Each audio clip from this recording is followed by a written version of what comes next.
Looking at the new environmental regulations coming up in the near future, you could say we have the ballast water treatment, which is maybe not the biggest challenge. Of course, it has been talked about quite a long time, but it's as such maybe not a challenge, it's just the implementation. We also have the EEDI, so Energy Efficiency Design Index, which of course have some requirements on how you build your ships. That's also maybe not the biggest challenge, and I would say that the biggest challenge is the sulfur limit 2020 coming up, so the 0.5% sulfur limit. That will have a big impact on quite many ship owners, and ships being currently built, the customers quite often think that what is the technology I should go with? Should I go with LNG? Should I go with scrubber technology? And what will be the cost of my operation from 2020 forward to a not known time period?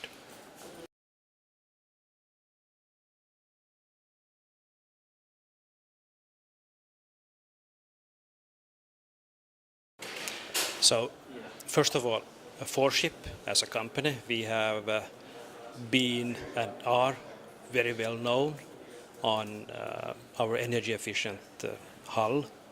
So we typically optimize the hulls, and they are considered to be really good on good level on energy efficiency aspects. But then in addition, looking at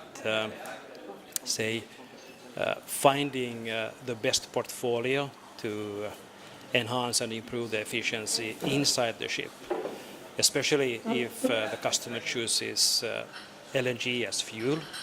It releases quite a lot of energy, or let's say waste heat that can be utilized to something else.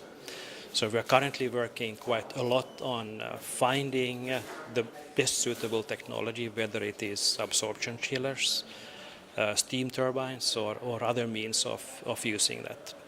On top of that, of course, it's the overall energy balance that you need to have a full understanding of.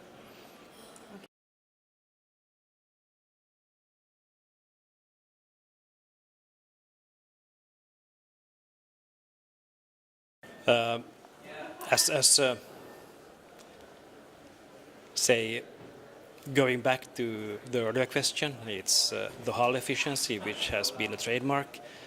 But then again, the starting point for defining efficiency is really to start the discussion with prospective owners that are there to build new ships or want to do a retrofit or conversion, to understand what they are looking for, really to discuss with them and see where are we, what would they like to achieve, and so on. And then we start to build a package out of that, to see that, okay, with the reality that the customers are living in, what can we do? What are the technologies that we can help the customer with?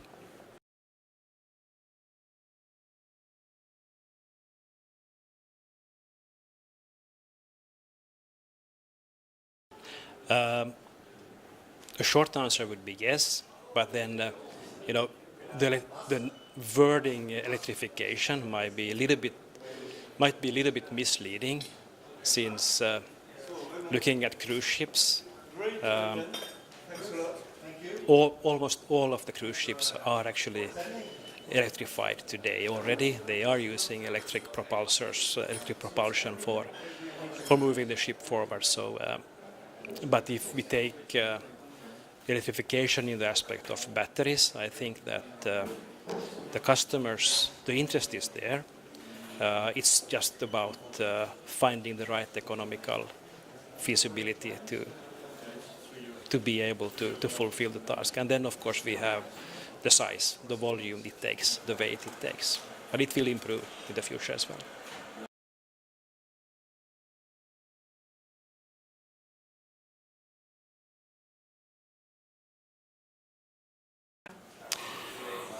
On defining batteries, the starting point The starting point is always to understand the operational profile. So what is the intended itinerary? How long is the ship going from point A to point B? What is power that it requires? And then try to find the right solution from there. Of course, always we need to think and consider the safety aspects. And on top of that, of course, it's a matter of how often do we want to do that with charging and discharging the batteries.